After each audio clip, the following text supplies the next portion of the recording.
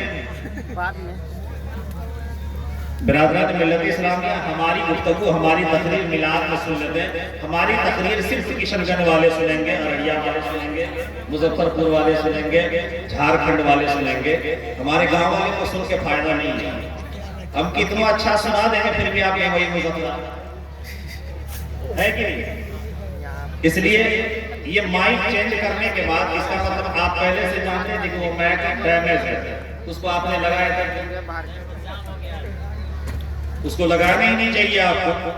اس کا مطلب اتنی آواز جو بیٹھی ہوئی تھی مائک کی وجہ سے.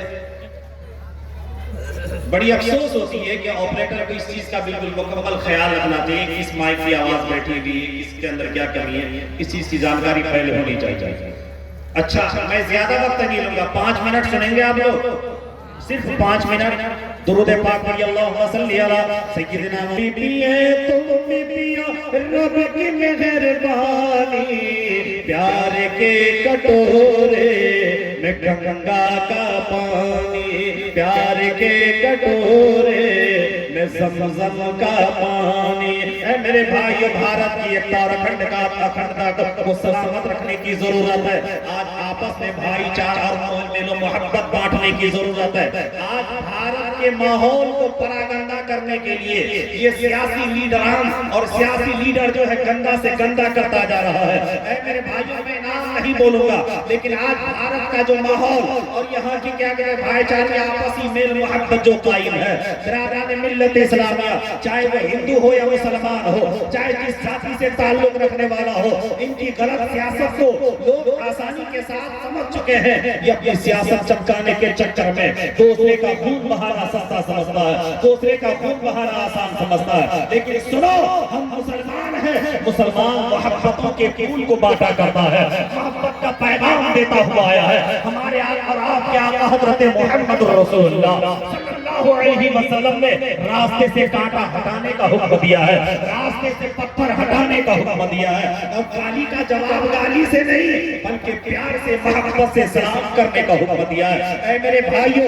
جو آقا پتھر اور راستے سے پتھر اور کانٹا ہٹانے کا حکم دیتا ہو، کیا اس کی امت خون بہانے کا حکم دے گا؟ کیا اس کی امت خون بہانے کا آدیش دے گا؟ ہرگز نہیں دے سکتا ہے. اے میرے بھائیوں، آقا انعامدار مدینے کے تاجدار روحی عقیدہ محمد رسول اللہ صلی اللہ علیہ وسلم کی ذات بابرکات پوری دنیا کے اندر ایک اللہ کے رسول صلی اللہ علیہ وسلم کی ایک ایسی ذات بابرکات ہے جس کی ذات پر سب سے زیادہ کتاب پوری دنیا کے اندر لکھی جا چکی ہے. وہ حضرت محمد صلی اللہ علیہ وسلم ہے. جس پر سب سے زیادہ ریسرچ ہو رہی ہے وہ حضرت محمد صلی اللہ علیہ وسلم ہے. جس کے بارے میں جو پوری دنیا میں سب سے زیادہ چرچا پروجیکٹ میں بھی فیوچر میں بھی وہ ہو رہی ہے، وہ حضرت محمد صلی اللہ علیہ وسلم کی ذات بابرکات ہے. اے میرے بھائیوں، یہیں تک محدود نہیں، پیغمبر اسلام صلی اللہ تعالی علیہ وسلم کی چاہے وہ جس کنٹری کا رہنے والا ہو، ہمارے اور آپ کے آقا حضرت محمد رسول اللہ صلی اللہ علیہ وسلم کی تعریف کر رہا ہے. اور چاہے وہ انسان ہو یا جنگلات کا رہنے والا جانور ہو یا سمندر کی مچھلیاں ہو، سب میرے آقا کی تعریف میں اپنی باللسان نظر آتے ہیں.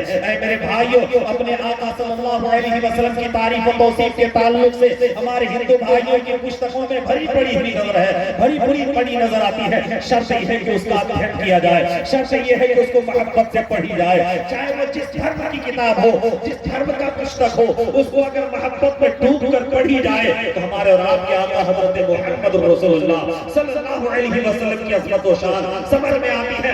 آج اسکولوں میں کالجوں میں غلط ہسٹری پڑھائی جاتی ہے. تو غلط ہسٹری یہ پڑھائی جاتی ہے کہ 1400 سال پہلے جب ہمارے اور آپ کے آقا حضرت محمد رسول اللہ اس دنیا میں تشریف لائے تب اسلام کی بنیاد رکھی، تب سے اسلام دنیا میں آیا. اے دنیا والوں، یہ غلط ہسٹری پڑھائی جاتی ہے. 1450 سال پہلے اسلام نہیں آیا بلکہ 1450 سال پہلے تو ہمارے اور آپ کے آقا حضرت محمد رسول اللہ صلی اللہ علیہ وسلم دنیا میں تشریف لا کر جو ہے مذہب اسلام کو اکمل و مکمل کر دیا. اس سے پہلے اسلام ادھورا تھا, اس سے پہلے اکمل و مکمل نہ تھا, اور اسلام کو مکمل کرنے کے لیے ہمارے اور آپ کے آقا حضرت محمد رسول اللہ صلی اللہ علیہ وسلم دنیا میں تشریف لائے.